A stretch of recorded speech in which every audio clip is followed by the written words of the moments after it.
भारतभरात नुकतेच IAS IPS चे निकाल लागले. टीव्हीवर तर निरा चॅनल फेसबुक काय युट्यूब उघडलं की निरा IAS IPS च्याच लोकांची चर्चा दिसते. आता कसं आहे भाऊ, आम्ही पडलो मेळघाटातले. माझ्यासोबत एक असा चेहरा आहे हरिसाल. वडील म्हटलं हे अधुऱ्यावर बसला त्याचे बाबा आमचे अनिल भाऊ. ड्रायव्हर खाजगी काळी पिवळी ज्याला काळी पिली म्हणत याचे चालक असणाऱ्या एका खाजगी ड्रायव्हरचं पोरगा IAS झाला, कलेक्टर झाला. असे शिवांग दादा तिवारी आहेत.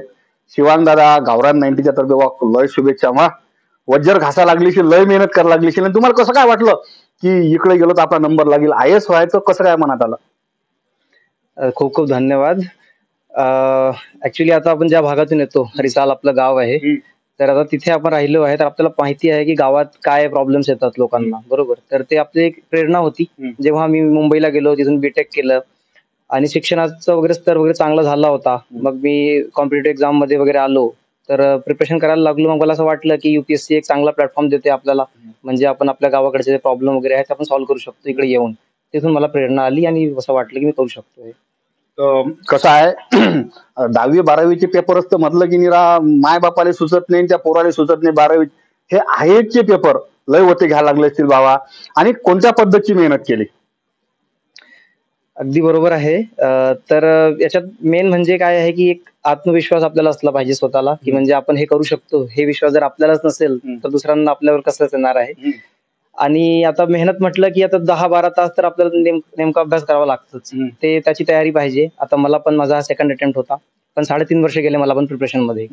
तर आता ते डिसिप्लिन पाहिजे की आपण सकाळी 7ला 8ला वगैरे उठतोय, मग लायब्ररी जातोय, अभ्यास करतोय 10 तास, म्हणजे 10 तास करायचंच आहे. तर ते डिसिप्लिन आणलं की ते पॉसिबल आहे. तर हे झाली आता शिवांगदा तुमची गोष्ट. प्राथमिक शिक्षण, माध्यमिक शिक्षण, उच्च माध्यमिक शिक्षण, त्याच्यानंतर स्नातक, हे जरासं शिक्षण सांगा ना, कुठे कुठे झालं? लोकांना ऐकलं पाहिजे. मग जो तो म्हणते निरा खाजगी शाळेत लेकरू शिकलं की पुढे जाते. तर मी 1ली ते 7वी जिल्हा परिषद शाळा जी आहे आपली हरिसाल, तिथे शिकलो. मग 8वी ते 10वी कुसुमकोट मध्ये धारणी तालुक्यात मोहन फोर्ट स्कूल आहे इंग्लिश मीडियम, तिकडे शिकलो. मग 10वी नंतर आता आपल्याकडे जास्त पैसे वगैरे नव्हते, तर 11th-12th वगैरे करू शकलो नाही. त्याच्यामुळे मला डिप्लोमा करावा लागला गव्हर्नमेंट पॉलिटेक्निक अमरावती मधून, म्हणजे जॉब वगैरे भेटेल त्यासाठी डिप्लोमा केला होता. मग डिप्लोमा नंतर बीटेक केलं मेकॅनिकल इंजिनिअरिंग मुंबईमधून, Sardar Patel college of engineering, government aided college आहे, तिथून बीटेक केलं. बरं, हे झालं आता तुमचं बीटेक. लोक आता बीटेकच्या पुढे काय भाऊ, IAS IPS जर म्हटलं त्यासाठी जरासा वेगळा अभ्यास असते.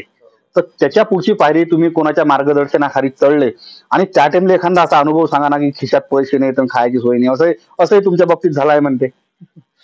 असे खूप सारे इव्हेंट झाले आहे. कारण की आता माझे बाबा जे आहे ते गाडी चालवत होते, आधी ऑटो चालवायचे. मग काळी पिवळी पण होती आमच्याकडे. आणि तर असं व्हायचं खूपदा की फीस वगैरे साठी पैसे नाही आहेत. एकदा तर म्हणजे असं झालं होतं की आता सेकंड इयरला मी ऍडमिशन घेतलं कॉलेजला जेव्हा, तर आमच्याकडे फीस भरण्यासाठी पैसे नव्हते. तर आमची एक LIC ची एक पॉलिसी होती, तर ते तोडावी लागली होती आम्हाला. म्हणजे आम्ही 60-70 हजार भरले होते, पण भेटले फक्त 30,000. तर एक अशी पण वेळ आली होती आमच्यावर. आणि मग आम्ही काही रिलेटिव्ह आहे, माझी मावशी वगैरे, त्यांच्याकडनं पण आम्ही घेतले होते पैसे फीस भरण्यासाठी वगैरे. तर अशी खूप सारी वेळ आली आहे म्हणजे वेगवेगळ्या पॉइंटवर. पण आमचे काही रिलेटिव्ह आहे, पप्पांचे मित्र वगैरे आहेत, त्यांनी आम्हाला हेल्प केली आहे खूप. आता हे झाली गोट. तर कोणत्या अभ्यासिकेच्या माध्यमातून तुम्ही अभ्यास केला आणि त्या ठिकाणी तुमची लाईन दोरी सरकी झाली, जरा ते सांगा ना मला. मी जेव्हा जसं मी बीटेक झालं माझं 2021 मध्ये, तर मी 13 महिने काम केलं एक प्रायव्हेट कंपनीमध्ये जॅपनीज. त्याच्यानंतर मग मी जेव्हा आलो ऑक्टोबर 2022 मध्ये रिझाईन करून अमरावतीला, मी लायब्ररी जॉईन केली होती अभ्यासिका विद्याभारती कॉलेजमध्ये, एक आहे विद्यानिकेतन लायब्ररी म्हणून. तर तिकडेच मी अभ्यास करायचो. तिकडेच 2-2.5 वर्ष मी अभ्यास केला आहे आणि मग सिलेक्शन पण फायनली तिकडून झालंय. आणि मधात त्याच्यात एक सपोर्ट यांचा पण होता. आपलं महाराष्ट्र गव्हर्नमेंटचं खूप चांगलं इनिशिएटिव्ह आहे. आपल्याकडे प्री IAS ट्रेनिंग सेंटर्स आहेत. जसं अमरावतीला आहे आपलं हे VMV कॉलेजमध्ये, तसं नागपूरला आहे. तर मी मेन्सच्या प्रिपरेशनसाठी नागपूरला PITC मध्ये होतो. तिकडे एक चांगला पिअर ग्रुप बनला होता, जे आम्ही सोबत वगैरे अभ्यास करायचो. त्यांची पण हेल्प झाली. गोट अशी आता हरिसाल जर म्हटलं तर आता 4 वर्षाला त्या गावात मोबाईल आला, सारखे काहीच नाही ना बाबा. रस्ता तुम्हाला माहित आहे ना, त्याचं रुंदीकरण तर निघून आलं अजून. तर हरिसाल सारखे आहे का लहान चुकल्या गावातून आपलं, ज्या ठिकाणी बालपण गेलो, जिल्हा परिषद शाळेत शिकलो आपण, तर आता एक भविष्यात लवकरच कलेक्टर आपलं होणारच आहे, तर गावासाठी काय?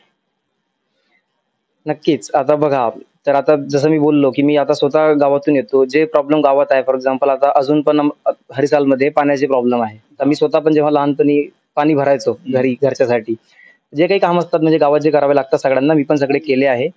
तर आता मला हे माहिती आहे की गावात काय काय प्रॉब्लेम असतात. तर जेव्हा आपल्याकडे ते रिस्पॉन्सिबिलिटी येईल, तर गावकरी जे आहेत आपले, त्यांच्यासाठी आपल्याला काय करायला पाहिजे आणि कसं करायला पाहिजे ते आपल्याला नेमकं माहिती आहे. तर आपण जे आपल्याकडे रिस्पॉन्सिबिलिटी आहे तर चांगलं युज करू शकू, कारण की प्रॉब्लेम फर्स्ट हँड फेस केले आहे असं मला वाटतं. तर आपल्यात की नाही राजू, गोट लयच खराब आहे. त्याला म्हणतात मेंढी पळण. ऐकला असेल ना शब्द, मेंढी पळण.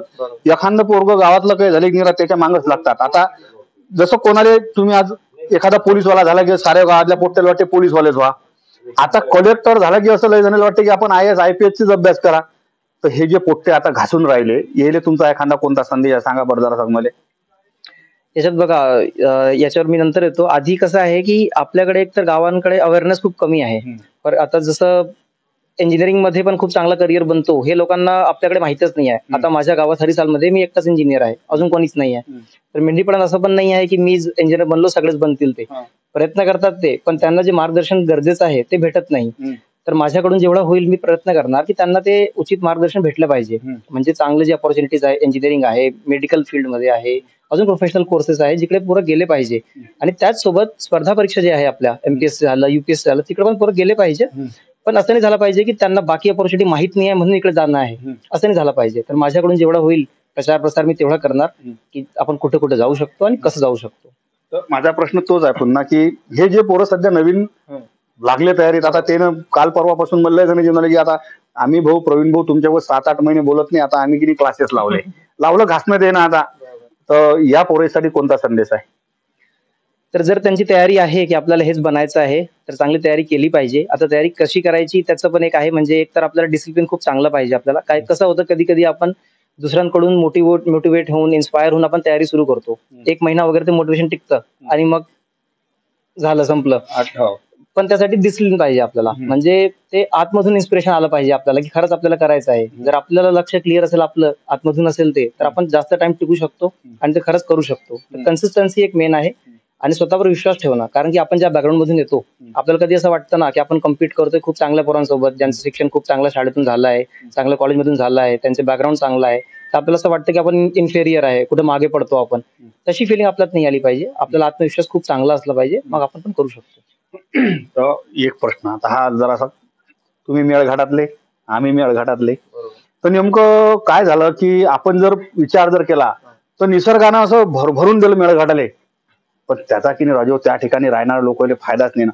तर भगवंताच्या कृपेनं समजा जर योगा आयोगानं तुम्ही धारणीत आपलं प्रोजेक्ट आहे, प्रकल्प अधिकारी कार्यालय किंवा अमरावती आहे या ठिकाणी जर कलेक्टर होऊन समजा आले, आता म्हणायला काय हरकत आहे, तर मेळघाटासाठी तुमचा कोणता दृष्टिकोन आहे?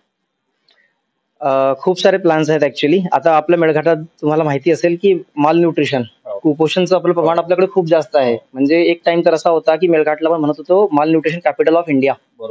बरोबर. तर ते म्हणजे असं खूप चांगलं टायटल तर नाही आहे आपल्यासाठी. तर आपण त्याच्यावर काम केलं पाहिजे. आपल्याकडे खूप साऱ्या स्कीम्स आहे, पोषण अभियान आहे आपल्याकडे, बरोबर, विलेज चाइल्ड डेव्हलपमेंट सेंटर बनवले आहे आपण. तर त्याचं इम्प्लिमेंटेशन जे आहे अजून आपण चांगलं केलं पाहिजे, म्हणजे प्रॉब्लेम दूर होईल. दुसरं म्हणजे आपल्याकडे काय आहे की एम्प्लॉयमेंटचे सोर्सेस खूप कमी आहेत. ऍग्रिकल्चरवर फोकस्ड आहे आपण मेनली. तर आता हरिसालमध्ये, चिखलदरामध्ये, हरिसालमध्ये एवढा सारा पोटेन्शियल आहे टुरिझमचा. इको टुरिझम आपण प्रमोट करू शकतो. तिकडे मग आपले होम स्टे वगैरे येणार, ते आपले कोरकू हट्स वगैरे बांधले आहे, त्याला पण वेगळ्या स्केलवर नेला पाहिजे. आता जर आपण जेव्हा बोलतो की आपल्याला टायगर सफारीला जायचं आहे, तर लोकांच्या मनात काय येतं? कान्हा, पन्ना, ताडोबा. मेळघाटचं नाव कोणी घेतं का? तर आपल्याला तर जे टुरिझमचा मॅप आहे इंडियाचा, त्याच्यावर मेळघाट आलं पाहिजे. त्यामुळे काय होणार की आपला प्रचार प्रसार होईल आणि एम्प्लॉयमेंट जनरेशन होईल. तर मला असं वाटतं हे 2 सेक्टर आहे जिथे आपण काम केलं पाहिजे खूप चांगलं. तर मला जर अपॉर्च्युनिटी आली तर मी याच्यात नक्की करेल काहीतरी. आता लोक जर आपण पाहिलं की नाही तर IAS IPS जे बनतात हे जर असे घरचे भाकर तुकड्यानं दणकट राहतात, तिथं आपल्या घरी हातमजुरीचाच कार्यक्रम होता. तर आपल्या लेकराईली बी जे गरीबाचे लेकर आहेत, आपण म्हणजे मिडल क्लासच्या खालचा त्यातले घेतो आपण, तर त्या लेकराईले अशी प्रशासकीय सेवेची संधी निर्माण जर करायची असेल तर आपल्याला काय करता येईल? तर हे म्हणजे चेंज जे आहे आपल्याला आधी तर कसं आहे, लहानपणी आपण जेव्हा आता मुलं आहे फॉर एक्झाम्पल, तर त्यांना तर माहित नसतं की असं काही असतं. तर हे रिस्पॉन्सिबिलिटी जी आहे ते आई वडिलांची आहे आपली. म्हणजे आता माझे बाबा ऑटो चालवायचे, त्यांच्यासोबत जे बाकीचे ऑटो चालवायचे त्यांची मुलं पण आता ऑटो चालवत आहे. पण त्यांचं थिंकिंग असं होतं की माझ्या मुलांनी काहीतरी चांगलं केलंच पाहिजे. त्यांनी मला कधी असं स्टिअरिंगला हात पण लावू दिला नाही ऑटोला, म्हणजे मी त्या फील्डमध्ये गेलोच नाही पाहिजे. तर त्यांनी काय केलं, सतत मला प्रमोट केलं की तू अभ्यास करत राहा. त्यांनी चिकाटीनं काम केलं. त्यांनी म्हणजे रिसोर्सेस जमा केले सो दॅट मी चांगला कॉलेजमध्ये जाणार, अभ्यास करणार वगैरे. तर तिथून एक इन्स्पिरेशन भेटतं. मग काय होतं, आपल्याला पण कळतं की त्यांची जी मेहनत आहे त्याची किंमत काय आहे. जर आपल्याला त्याची जाणीव झाली एकदा, की आपण पण त्याच लाईनमध्ये जातो, मेहनत करतो आणि मग शिक्षणाचे काही सोर्सेस कमी नाही आहे. आपले जे आहे शासन खूप चांगलं काही काम करते. एकदा आपण त्या फील्डमध्ये आलो की आपल्याकडे स्कॉलरशिप्स आहे खूप साऱ्या, जे आपल्याला भेटतात आणि एज्युकेशनचा सपोर्ट खूप चांगला भेटतो. फक्त तिथपर्यंत पोहोचायचं आहे आपल्याला. त्यासाठी मानसिकता बदलली पाहिजे ग्राउंड लेवल पासून. हे फळ आणि हे झाड, म्हणजे या झाडानं उन्हाळ्या, पावसाळ्या, हिवाळ्या वते घेतले, त्या टाइमला असं फळ जन्माला आलं आणि असं फळ गळलं. आता प्रत्येक ठिकाणी काय होते की आपण नेमकं त्या फळाची स्तुती करतो, पण त्याच्या पाठीमागे एफर्ट असणाऱ्या झाडाची स्तुती व्हायला पाहिजे. मेळघाटात राहतात, अजूनही मेळघाटात मराठी भाषा जशी पाहिजे तशी बोलल्या जाते. त्याची भाषा अर्धी कोरकू अर्धी हिंदी टाईप येते. भले त्याचं अळणाव तिवारी, शिल्लक जण तिवारी अळणाव वाटलं, तेल असं वाटलं अरे बापरे येले काय पाहा लागते बा. तर असे आमचे अनिल भैया तिवारी आहेत. अनिल भैया, पोरगा आता कलेक्टर होऊन राहिला बा, तर काय पोराबद्दल काय शब्द आहेत आणि तुमच्या मनात एक बाप म्हणून म्हणजे कशी छाती फुगून येईल सांगा ना जरासं मला. मेरे लिए तो बहुत गर्व की बात है ये। हाँ। मैंने तो शुरू से ही मेरी इच्छा यही थी कि भाई हमारे हमारे क्या हमारे पूरे खानदान से, पूरे अगल बगल से, गांव से, हमारे पूरे तालुके से ऐसे बहुत कम लोग दिखे। बहुत कम लोगों को जानता हूँ, किसी को मैं जानता भी नहीं था कि भाई ऐसे लोग इतने ऊपर जाते हैं। तो हमारी कोशिश यही थी कि भाई जो चीज हम लोग कर रहे हैं वो हमारे बच्चे ना करें और हमारे बच्चे ऐसी जगह जाए कि ताकि हमारे एरिया का नाम रोशन हो, हमारा नाम रोशन हो। यही सोच के हमने पूरा प्रयास किया बच्चों को पढ़ाने के लिए। कभी हमने जो गाड़ी चलाया अपनी, गाड़ी चला के मेहनत मजूरी किया, हमने कभी हमारे बच्चों को गाड़ी के नजदीक भी नहीं आने दिया पढ़ाई लिखाई के सिवा। कभी हमने ऐसा नहीं बोला कि बाबा मैं लेट हो रहा हूँ तो तुम जरा सा गाड़ी को झटका मार दो या साफ कर दो, मैं जल्दी चले जाऊं। नहीं, कभी नहीं किया मैंने। जो भी किया मैंने मेरी मेहनत की वजह से सिर्फ इसीलिए किया कि ये आगे चल के जो तकलीफ हम उठा रहे हैं ये ना उठाए और हमारा नाम रोशन हो, हमारे मेलघाट का नाम रोशन हो। सबसे बड़ी हमारी खुशी यही थी कि हमारे मेलघाट का नाम रोशन होगा तो हमारा अपने आप हो जाएगा। अरे बापरे, पाहो मेळघाटचं नाव रोशन व्हा तर आमचं नाव ऑटोमॅटिक रोशन होईल. डॉक्टरचं पोरग डॉक्टर, पोलिसाचं पोरग पोलीस, इंजिनियरचं पोरग इंजिनियर होते. पण एका खाजगी काळी पिवळी नंतर आपला ऑटो घेतला त्यानं, त्या ऑटोवर उदरनिर्वाह करणाऱ्या माणसाचा पोरगाच कलेक्टर राहिला. इतक्या पाहिलं की मला 5-6 दिवस झाले का मी कलेक्टर झालो असतो, माझ्या किती जणी मुलाखती घेतल्या असत्या. पण या माणसानं आयुष्यात किती घासली म्हणजे त्याचं तेल माहित. आणि आपल्या इकडचा माणूस आहे, तुम्ही बोलचाल पाहिली. आणि हे त्याचे वडील, या वडिलांना म्हणजे खरी मेहनत, खरं म्हणजे पोराले याटोले हातही लावू दिला नाही.